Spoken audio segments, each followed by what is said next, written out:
Okay, welcome everybody.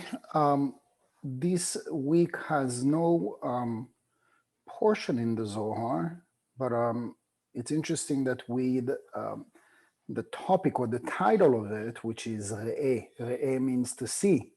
Um, it's the most one of the most concealed portion of the year. It is concealed first because there is no portion in the Zohar of Re'eh. So I'm just gonna tap into the portion of the following week, which is Shoftim. And let's see where that leads us. I always start, thinking that I'm going to speak about something, and then we end up talking maybe about a little bit of this, but then it becomes always something very interesting. And wherever that's going to lead us, I'm sure that it's going to be good.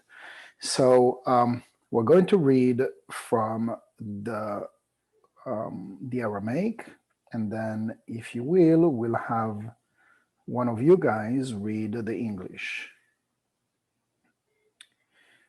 פיקודה בתרדה לעשות לעד זומם כאשר זמם לעשות לאחיו תרן סהדה. שקרא דינון סמ"ם ונחש אי יתון להסהדה סעדותה.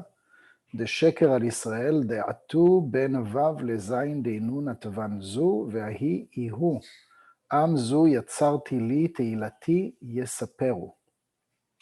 All right, let's have one of you read the English. Go ahead. The following precept is to do a witness convicted of false testimony as thought to do his brother, as he thought to do to his brother. If the two false witnesses, Samuel and the serpent, come to give false testimony against Israel, that they confused between Vav and Zion, namely between Zerampin, that is Chesed, Gvorah, Tiferet, Netzach, Hod, Yesod, and Malchut, that is Zion, that is, they have sinned and distanced by their sin the Vav, which is Zerampin, from the Zion, which is Malchut, which are the letters of Zu, Zion, Vav. This is the meaning of this people, which I have formed for myself. They shall relate my praise. Namely, this alludes to the people that unites the Zion with the Vav. Thank you. So this is an example of what the Zohar does. The Zohar is not like what we call the Midrash. The Midrash is, for instance, telling us the story of of what you read in the Bible as you read it in the Bible. So there is like the historical, ethological aspect of the Torah, like who was Moses and his brothers and the different cities that they're walking and on the different steps and the different stages, Abraham, Isaac, and Jacob, and and if we are reading about like the laws of kashrut, then it's going to go on and on and on about what does it mean to eat kosher or to slaughter an animal, etc., etc.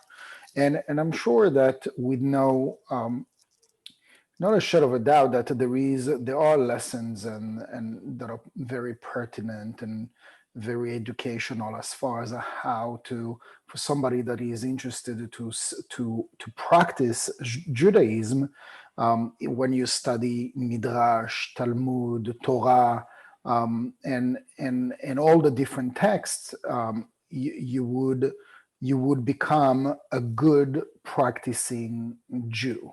There are actually a lot of cultures around the world that are studying Torah, Talmud, Midrash, and they're not Jewish. They study it because it is part of their philosophy. There are even some sects that are out there that are practicing Shabbat and all the holidays, and they're not Jewish.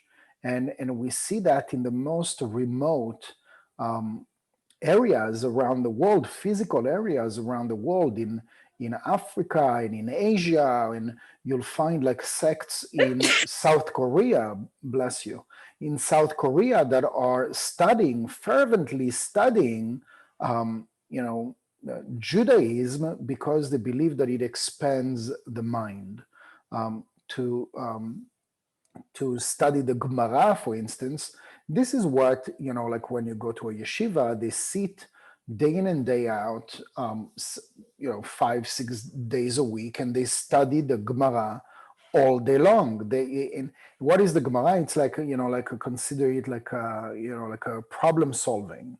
And so if this happened, then what does it mean? Or if there was like an option A, what would be like the option B? I mean, the Gemara is very, I've never studied myself the Gemara. I'm never really been interested into it, or even the Midrash. I've read some of the Midrash, and it's 75-80% religious. So this is why I'm not very passionate about it. Where it is like really down to earth about the laws, etc. And like in Kabbalah, it's more on the philosophical and more on the esoterical, spiritual aspect of what is extracted from the Torah. And this is a great example when the Zohar or the Ari, the Rav Isaac Luria, are extracting, like let it be here, you have like the Zayin Vav, which means Zo or Zu, to just denote this is, right? So we think, like when we're reading literally and you translate literally, this is, and then you continue because, like who's going to stop and say, oh, wait a second, actually the Zayin and the Vav is a whole secret. And so the Kabbalists are going to define it very briefly in this one paragraph, but the Kabbalists can sit and talk and study and day and night, to decipher every single letter that is in the Torah. And it says that the Ari, for example, one of the greatest Kabbalists, that would study, let's say like one concept, which would be like just like 5 words or something like that, and it would not rest, would not sleep, would not eat, would not drink, as long as he has not brought to light whatever secret was concealed, was hidden in those 5 letters. And so, we're just like doing like a spark of the study, because we're taking like one paragraph, one concept, and we're discussing it, and we're doing our best to bring it down to earth, right? How is that relatable to my life? So, I mean, the Ari didn't really have the need to bring it down to earth, because he literally was born at the age of 6, and he was already deciphering secrets. Then, like all the Kabbalists would have to study their entire life to get to one of the secrets that he would reveal. And that would be true for the Ari, for Rabbi Shimon, for the Rav and Karen. It would be true for the Rav Ashlag, that those people were conduits. There were conduits where they could look at something and see something else. And I can almost kind of like relate to it when you have people that are in an innate way, they are intuitive, and they are maybe a little bit psychic and maybe a little bit medium, and they can have a conversation with somebody, and you would say one thing, and that intuitive person would have, just from this one sentence, an open gate of resonance, of unfiltered truth that is coming out from the upper world, from different guides and channels and angels that are bringing to them what is connected to what it is that you are ready to open for them, deciding that this person is going to be your channel. And so, again, I'm relating to this example as somebody who is going to channel certain things, a certain aspect of truth. But imagine again and try to expand your mind that there were certainly, I don't know about today, but there were those individuals that were just simply plugged. And so we look at, for instance, like one word, two characters from the Torah that is, again, if we're reading here from the sample, this is the meaning of these people, this zo, zain vav. I have formed for myself, they shall relate my praise. Namely, this alludes to the people that unite the zain and the vav. Now, again, if you're reading and studying Gemara, Midrash, Torah, and all the different texts, it's great, and I'm sure that they are going to pertain to all sorts of precepts and laws that are needed for somebody that really wants to practice in the most square, down to earth ways. Do these, do not do that. There are the 613 precepts that we call mitzvot. You can spend your entire day. There are people that are reading the Shulchan Aruch, which is basically the books about the laws.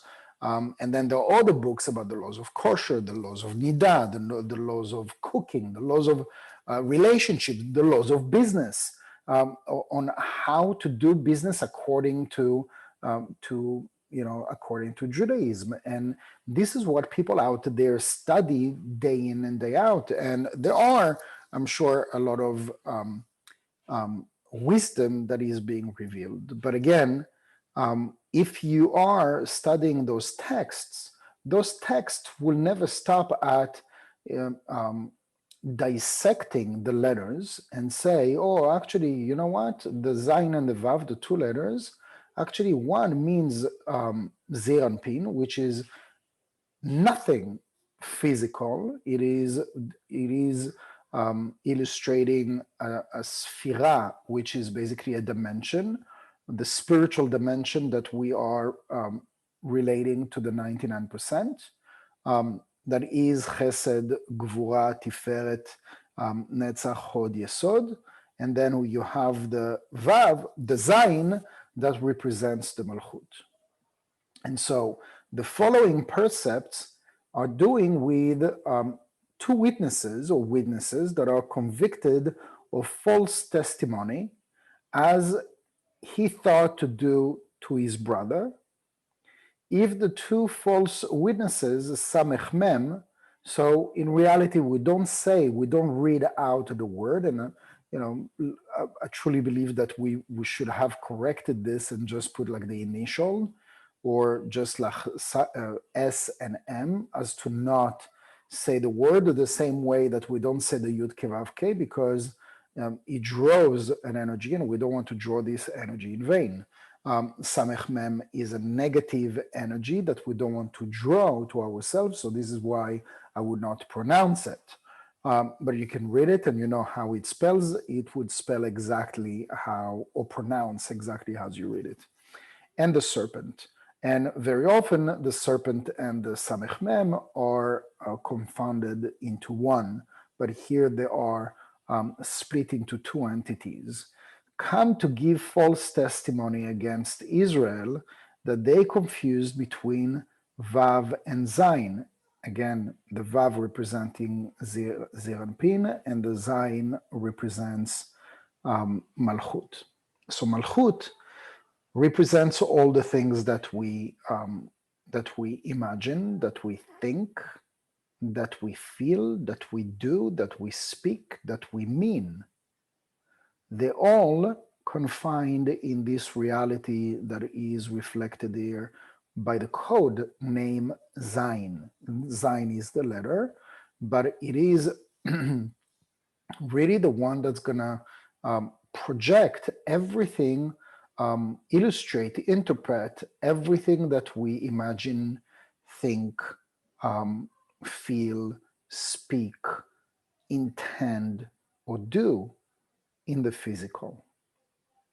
And anything that would stem from any of the above, what I just mentioned, again, I'll repeat, our imagination, our thoughts, our actions, our speech, words, our intentions, even our hearing, all are confined within the Zayin that represents Malchut, or in other words, the physical reality. So, one might ask, what do you do about um, intuition? What do you do about channeling? So, I've had many times this conversation with students and colleagues, and I studied also a lot about it. And there are today, with the Great Awakening, let's call it this way, you have a lot of people that are plugging it. I can't, with full um, extent of the definition, say, okay, I know that this person is like 100% channel. Why? Because from the moment that an individual still has fears, doubts, um, moments of loneliness, grudge, resentment, um, has negative emotions throughout the day, which is basically all of us, right? I mean, if you're not in this case, then maybe you need to teach us. But if that is not the case, then we are all on the same boat, and we are human beings that are all a work in progress to become better human beings. And we're not perfect. As a human being, we're not perfect. We're not angels. Angels are perfect in their own way, but they do not get the chance, the merit to practice free will. And each one of them is receiving a code or is receiving a program, is created just for that sake. And once that objective is accomplished, then they go into the status quo in the upper world until they receive their next mission. Um, in the midst of their mission, they don't, wake up with cold feet, or question the orders, or question the universe, or the light force of the creator, or however you call that energy, that eternal Ensof energy. Um, it is not questionable from the perspective of the angels. Human beings, we are very opinionated. We have a lot to say. We have a lot to think about. We have a lot to ponder, and a lot to give me a moment. Let me digest. Let me figure this out. And even in times that we are impulsive, or that we're saying yes too quickly, then 99% of the chance we have regrets and resentments for the things that we have done. But again, I'm coming back to that question. What about all the people that have intuition? What do you do with this? Is that coming from the Vav? Is that coming from the Zayin? Or in other words, is that coming from Malchut, the realm, the dimension of Malchut? Or is that coming from the realm of Zeir Anpin, the 99%? So I'll be frank with you. And again, this is only my opinion, and I can totally be wrong because I'm just a human being. But from my perspective, me sharing with you, there is not one individual on earth in existence today that is in that state of purity, that has no doubt, no uncertainty, no grudge, no moments of reaction or reactivity or negative thoughts, or like, and it doesn't mean that the person is bad. It's possible that the person is like 98% of the time where he or she is supposed to be in their spiritual path, a spiritual mission and whatnot. It's the same as when we're talking about the aspect of a hatred. I don't know a lot of people today that are hateful individuals, and even hate is very subjective. We could even take like examples of people that are extreme, far left, far right, ISIS, the Taliban, etc., etc. So from our perspective, which is basically an opposite side to their culture or the way that they think and what they believe in, etc., it represents like the opposite, the total opposite. And so we see like the way that they are acting or reacting, like killing people, slaughtering people. It is for us a source of, um, you know, this is hatred. We're going to say for somebody to behave like this towards men, women, homosexuals, etc., this is pure hatred.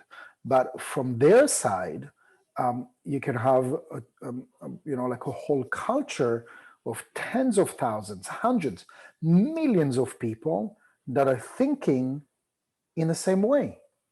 They're thinking in the same way, they have the same mindset, and who are we to say this is right or this is wrong?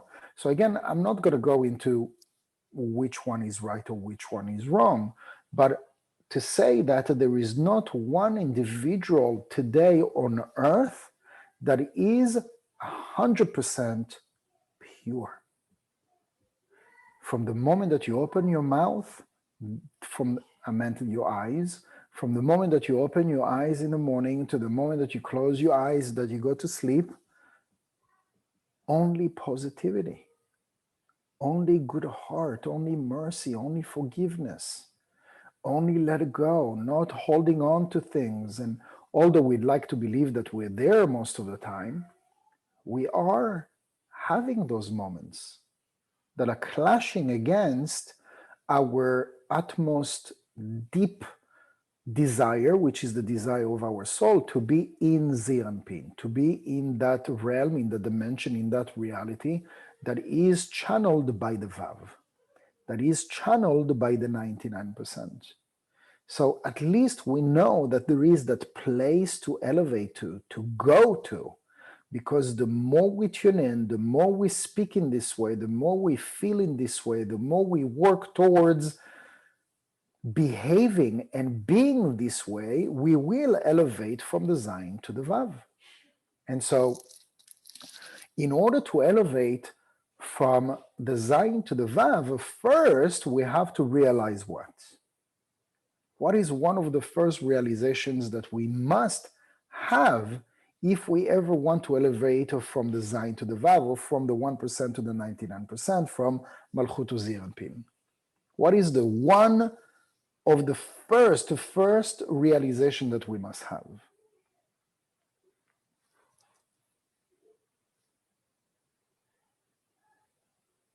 It's not a rhetoric question. Forgiveness. Forgiveness is good. What else?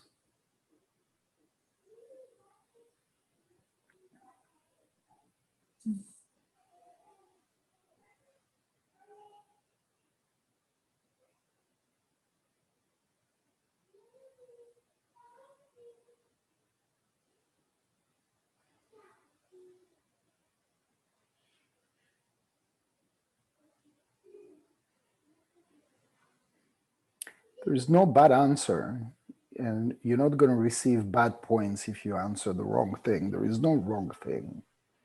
I'm thinking maybe just a desire to desire it, to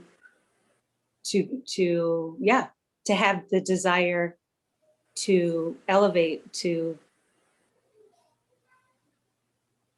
be a better version of who we are. Good. Anybody's familiar with AA? Yes? Not necessarily that you've been to, maybe you know people that have been going to those meetings, AA meetings. What is the first thing that is being said in those meetings when they're beginning? When somebody takes the mic and it's his turn or her turn to talk, what is the first thing that they say?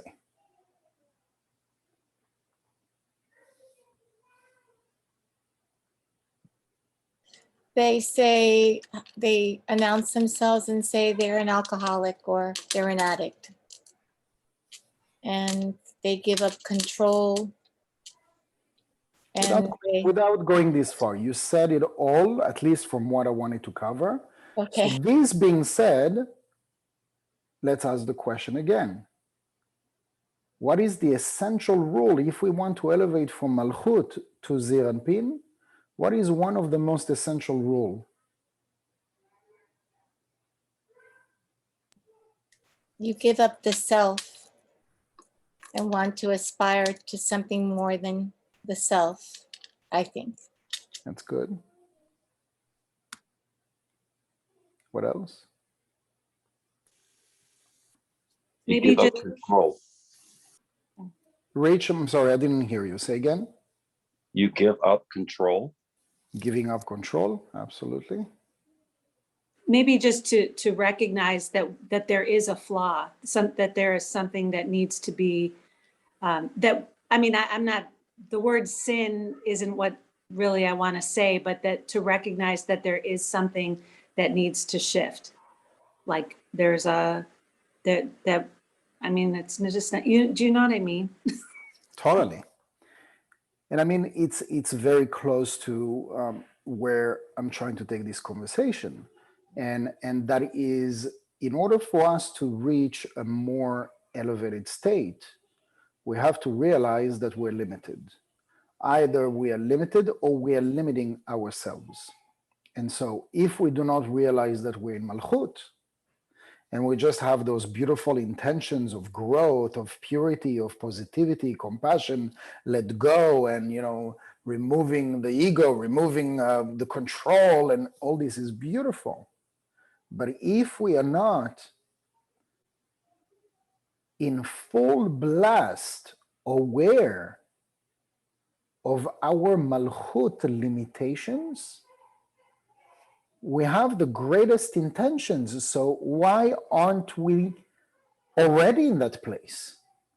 What's holding us back from being in that place? Like in the ultimate, we're calling the 99% achievable state of mind. In Kabbalah, we call this Messiah. Messiah, according to Kabbalah, is not an individual. According to Kabbalah, Messiah is a state of consciousness. And once everybody, or at least a critical mass, has reached that Messiah consciousness, that is established according to the Zohar to 600,000 souls, which is not that much if you are, considering that we're almost 8 billion people on Earth. What is 600,000? 600,000 that would reach that level of mind over matter. Mind is the power of the mind, of our thoughts, to defeat matter. What is matter? Emotions, physical impulses, addictions. And so imagine every single time, and we are tempted 100 times a day. We don't stop 100 times a day and realize, full-fledged realize, oh my gosh, I just got, myself again trapped by my opponent who took the best out of me. We live our life the way that we've been living our life the last 20, 30, 50, 60 years, and we do not stop every single time that we lost that momentum to connect to my personal Vav. My personal Vav is spread with at least 100 opportunities.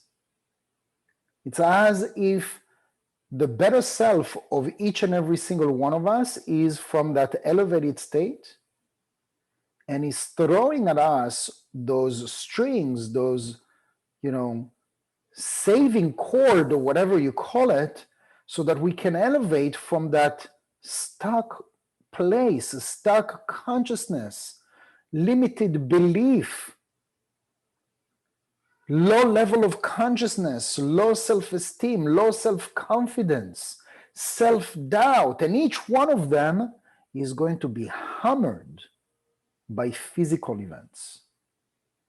And every single day, every single time that something happens to reinforce this negative aspect of me, it isn't that the universe is trying to take me down or is trying to bury me even deeper.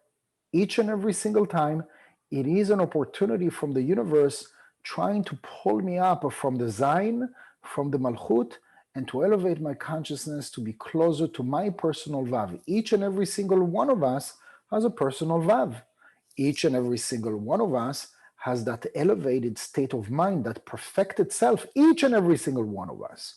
So you would ask any human being, do you believe that you have a better self or a greater potential than where you are right now? I don't know one individual like in the last 20 years of teaching that told me, no, I'm exactly where I was 20 years ago. And that is the best of the best that I can do. I know a lot of people that are comfortable where they are, but whoever is honest with himself or herself know that there is more to the story than what we are leading ourselves to believe. And this is the truth. The truth is that we are leading ourselves to believe. Now, truth or lies is a little bit what the Zohar of this portion is discussing, because this is the role, this is the objective of Malchut through the Samech Mem and the serpent, that again, there are entities that are conscious, intelligent consciousness that are within, they're built in within certain situations or certain actions or certain inspirations, the same that we are getting all day long inspired by angels and by God or whatnot. We are also equally inspired by the Samech Mem and the serpent, that are intelligent energies that are equally, if not more, motivated to keep you where you are, and to keep you where you are, to hold on to you where you are, to where you are, is their motto. It is their objective, because right now they grab as much energy as they can for every single area where you keep on being reactive, that you have a hard time to let go. And I've spoken to some people that are leading a perfect life, a good life, but every single time that you would touch a certain area that they want to forget, that they have been trying to forget for the last 20 or 30 years or so, it's like a demon coming to life. I've had a conversation with a good friend that I know is a spiritual person. That individual is doing mikveh, which is a spiritual bath, and taking care of himself and praying and sharing and volunteering and studying day and night and whatever. And the guy is a very positive, very helpful, very charitable person, good-hearted. And anybody that is coming to meet this individual falls in love, because that person is just like magical. That person is, you just want to be close to this person. You just want to be friend with this person. You just want to learn from this person. And yet, that person has this one topic you should never open a conversation about. I didn't open the conversation. He opened the conversation from something that I said that was not related, but somehow he related to it. And from the moment that he opened his mouth to remind himself of what happened some 5 or 10 years ago, he became so aggravated and passionate, but not in a positive way, until he realized it wasn't my role in the moment to stop him. I really needed to let him vent whatever he needed to vent, and he did vent, and he felt better after that. But he realized, at the end of the day, venting really doesn't help, but for the moment it feels good. He realized how much he's holding on to. So as much as you can be that good person, spiritual, charitable person, selfless person, there is that one area that is holding you back from going to your perfected self level. But in order for us to get to from where we are to the next level, we have to realize there is that area that I don't dare bringing up because it just brings up pain. But as long as we are holding dear, almost holding hostage, that negative emotion as a ball of negative energy that is alive. And how do we know that it's alive? When you talk about what happened 5 years ago, it's like it happened 5 minutes ago. And this is how you know that it is so alive. And it's not just alive, it is in you, and you're carrying this wherever you go. And that is the role of the Samech Mem and the snake. You think that everything is good. That's the biggest lie. Because as long as we are not on a daily basis focusing on going to the next level, the role of the Samech Man and the serpent is to make you feel good about yourself. And everything is great. You're busy with doing all these positive, good, charitable actions. And it looks not only from your perspective, but from the perspective of the outside world. Wow, this person, such a role model for our community. And this person, in truth, has been stuck for the last 20 years because of that thing that happened 20 years ago. And at some point, we run out of credit because as long as we're not correcting what it is that we came to correct, it's haunting us. We don't like to deal with it, but it's haunting us until it is not dealt with. I've listened to a couple of things on social media. Sometimes I venture on social media. When I'm on social media, I really am looking for, stand-up comedian in English and in Hebrew and in French. Like it gives me like it really makes me feel good to laugh.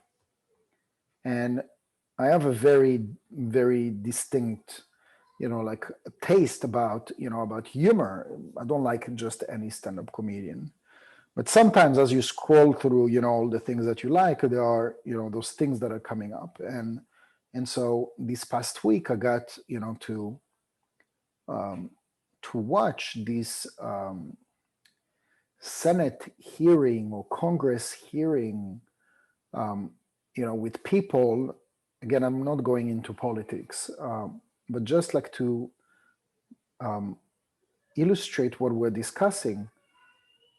A person is being asked a question, and the art of politics is to dodge the question and just go into a filibuster of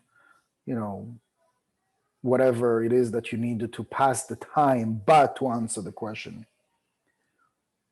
And this is what the Samech Mem and the serpent do. They do not want you to deal with the things that are going to be truthful, moving you to the next level. Truth is the scariest thing to the snake.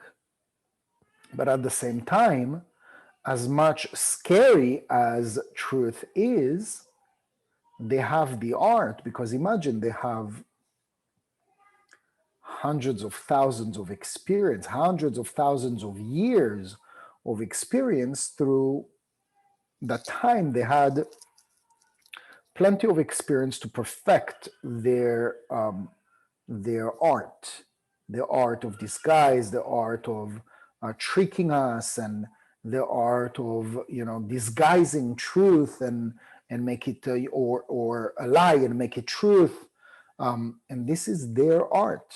And what we want to ask in this week's energy is to connect to truth, but not to connect to truth as, as obvious as that's what's coming from the 1%. I'm not interested in the art of truth that's going to reveal to me something in the 1%. I want truth to be revealed to me for the sake of growing spiritually, so that I can get closer, one step closer out of many 1,000 other steps, one single step closer to my perfected self. And my perfected self, if I am making this one step closer compared to where I was a week ago, a month ago, a year ago, one step, and I would not recognize myself. Why? Because I've been living in a lie, convincing myself that this is the right thing for me. And then I realize 6 months, a year, 10 years later, it was the worst thing ever for me. So people's answer is that, oh, I just needed to go through whatever, but, at the end of the day, I just realized, it wasn't right for me anymore. But 5 years passed, 10 years passed. And there is not a shadow of a doubt that you have realized that this situation, that job, this relationship was wrong for you early in the stage, early in that relationship. But what it takes afterwards is to deal with the truth and do something with it. And you know what? The comfort of the known and the comfort of the lie feels just more familiar than the unknown. That if you know the truth and you act upon the truth, what's going to happen? Everybody, every human being is scared of the unknown. Every human being, it is innate within the human DNA to be scared of the unknown. And as such, it is also innate in us to seek the comfort of what we know. And it doesn't matter if it is good or if it is bad. And most of the time, if it's not bad, it is mediocre. And a lot of us are settling for less with that lie. Now, it doesn't sound like a lie because you've been living like that for 10 years, 20 years, until you get to that conclusion, you know what? I just came to the end of the rope and, it's not right for me anymore. But you got to that conclusion 5 years ago. So it's been 5 years that you have not allowed yourself to move on. You have not allowed yourself to go to the next level, to your next level. A lot of times people are doing it and then they realize, oh my gosh, I should have done it so long ago. You know what I'm talking about, yes? I should have done it, long time ago. And sometimes it's a bit late. Sometimes it's a bit late because I see this like in some relationships, for example, and then when they call it quit, it's a bit late to start something fresh or new. It's never too late, but like, if you decided to be with somebody and you really wanted children, but the other one didn't want children, and you sacrificed your main desire for the marriage or to stay with that person, and 30 years later, life just happens and those two people divorced, and and now you need to live with that desire that you sacrifice, which is you wanted to have children. So obviously resentment and guilt are also very powerful instrument of the snake and of the Samech Mem intelligent consciousness. So we need to do as much effort as we can and not to dwell in it. But if we take anything from what I just shared, is that if I know that there is this area that I've been just accepting mediocre, what is the next thing to do? And it's all right if you don't feel ready. It's all right if you don't feel ready and you allow yourself to, to drag it another 6 months or another year, but give yourself a goal. Give yourself a goal and start visualizing, start projecting. Where do you want to see yourself 6 months or a year from now? And how does it feel? And how do you live being in that place? How do you experience the joy and the fulfillment and the relief of not being in that stuck area, stuck place where you are right now? Let's stop living in the lie. Malchut is the realm, it's the dimension of lies. And Satan, the opponent, is the master, is the king of lies. And he has his soldiers, his lieutenants. Samech Mem, the serpent, are lieutenants of Satan. And the master of disguise, one of the best things that he has against the humankind is lies. But it's not lies as a lie. He's always going to use a piece of truth to create a lie. So you will see in a lot of businesses, in a lot of products, in a lot of politics, in a lot of health projects, that there is a piece of truth. That's wonderful, but then it becomes a lie when greed and desire to receive for the self alone comes in, which is Satan, which is the opponent. Where do you want to see yourself a year from now? 5 years from now? Let's take the time of this week until the next class to project and visualize where you want to be, experiencing it, living it, how it feels, how it smells, and just live it. And by doing so, even though you give yourself a year or 5 years, you might be surprised that it's actually going to unfold even before that.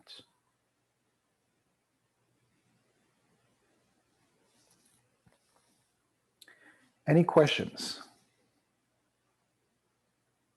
Comments? Anything you'd like to share?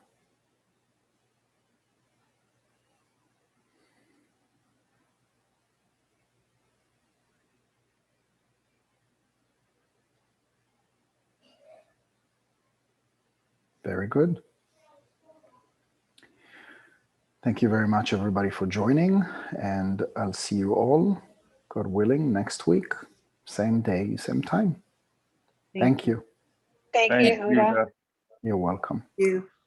Bye-bye. Thanks. Bye. Thanks.